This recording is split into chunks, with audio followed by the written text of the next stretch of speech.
Sprixie Show! Welcome to the first episode of the Sprixie Show.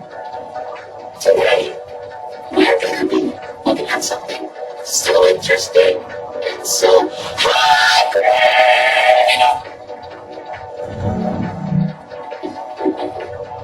Oopsies. Never mind. So, do you know what we're going to be doing today?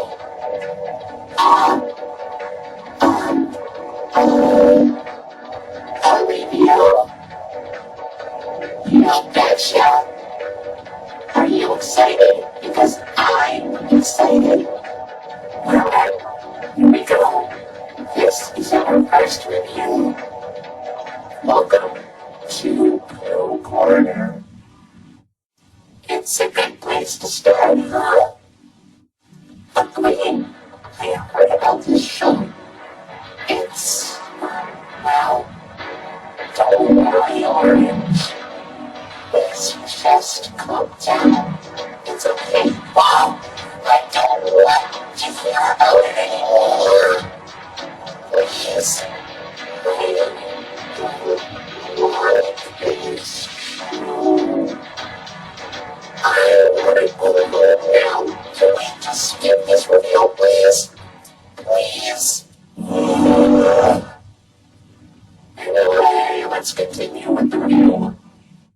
Well, first of all, it looks like it is a Winnie the Pooh show, huh? Well, it is.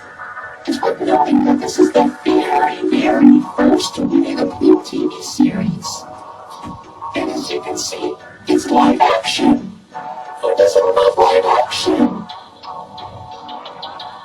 Okay, let's play it straight.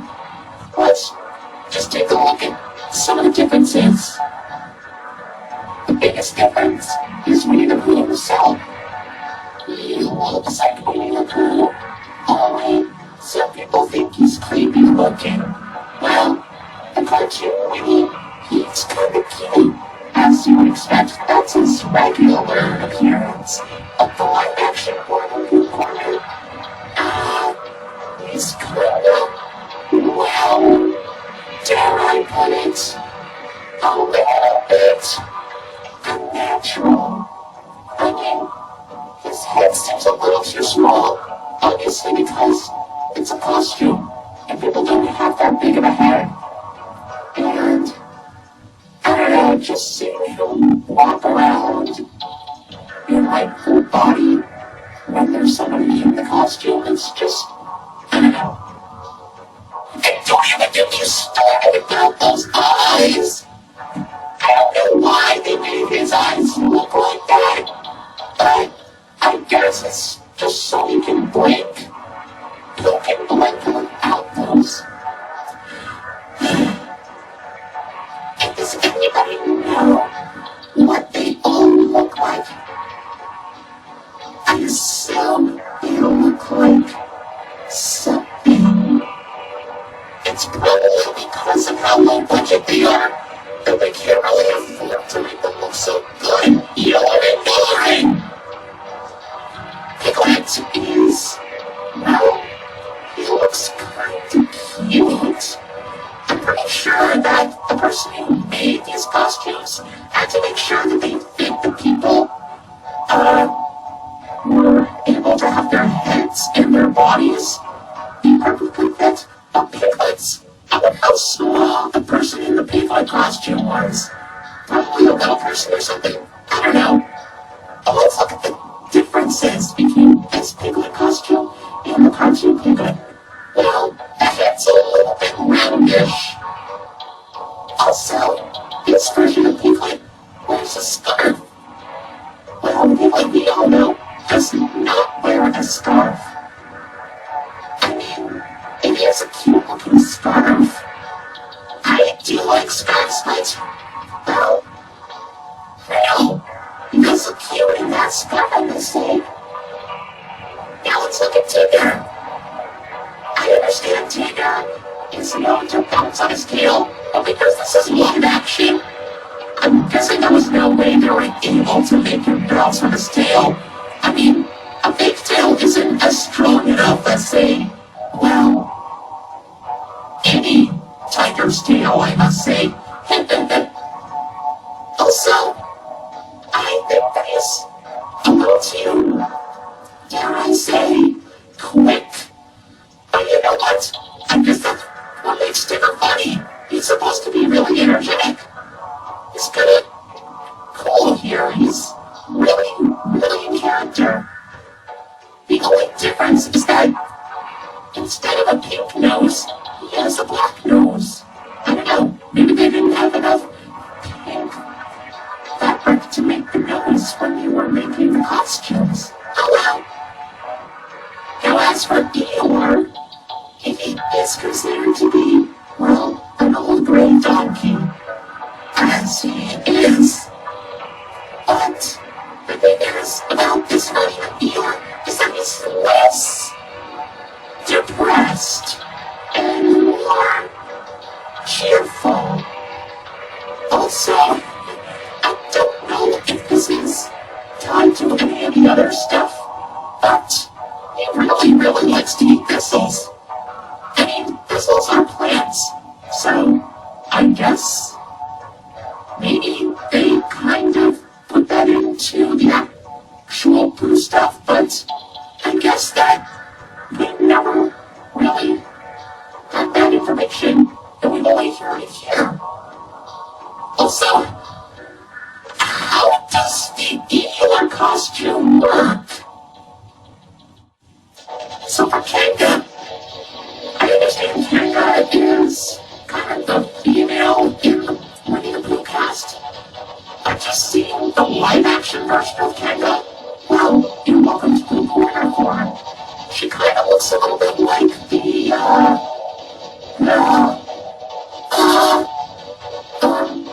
alright, let's move on. Willow is, he's actually kind of cute. And that's all. Moving on. As for Rabbit, okay, going back to the costume proportions, and, well, the reason why they look like this is so they can fit the person in the costume. But for this, I feel like Rabbit looks a little bit too, wide. Well, the cartoon Rabbit is more, well, thin, I must say. Also, I guess that Rabbit is less cranky than his original cartoon counterpart. Maybe the people who make the show just don't like Rabbit being a jerk. Finally, we have Owl. Owl, well, I'm guessing he's more on the, I don't know,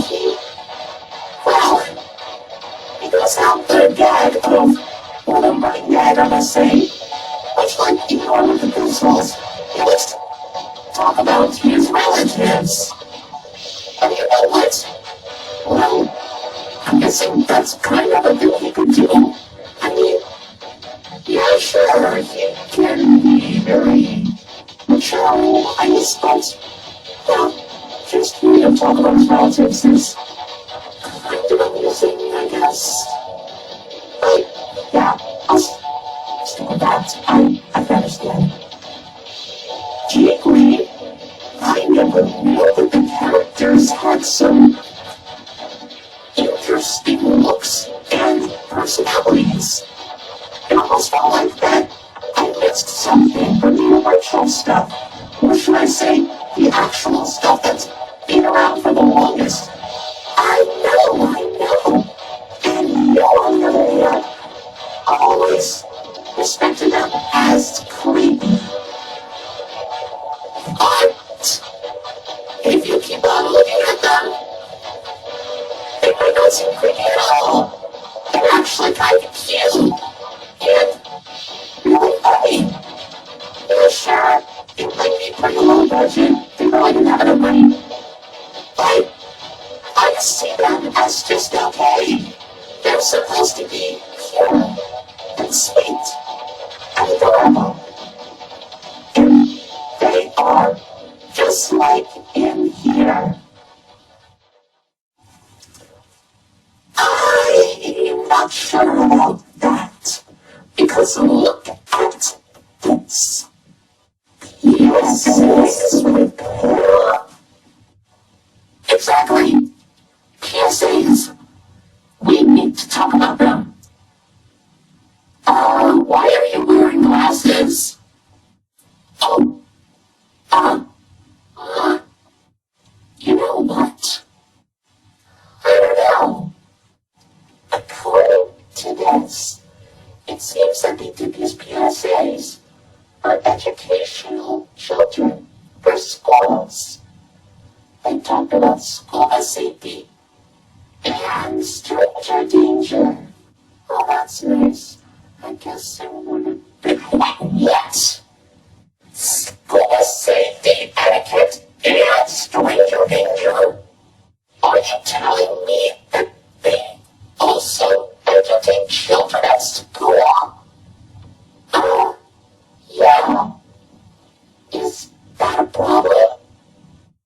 I can't believe that those kids weren't actually able to pay attention without, worrying. Don't worry about anything.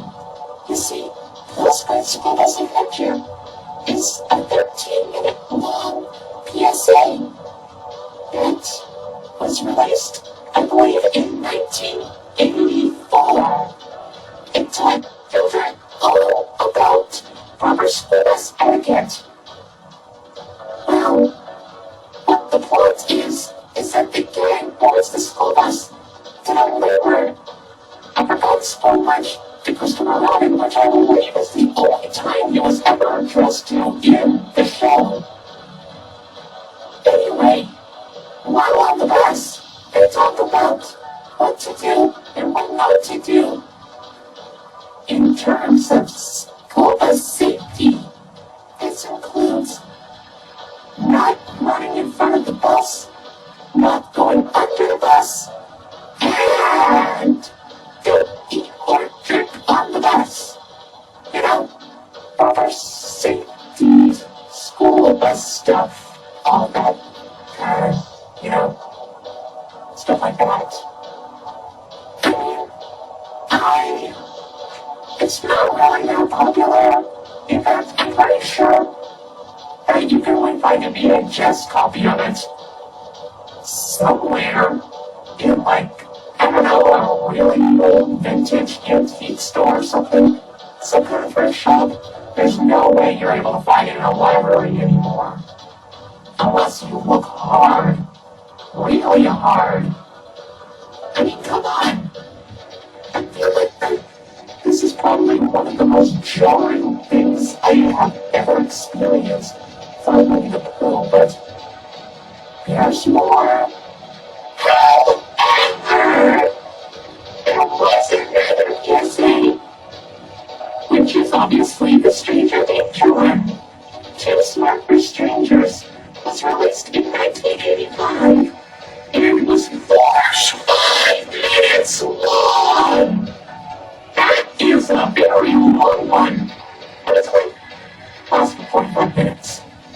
In this one, you have to learn all about Stranger Danger.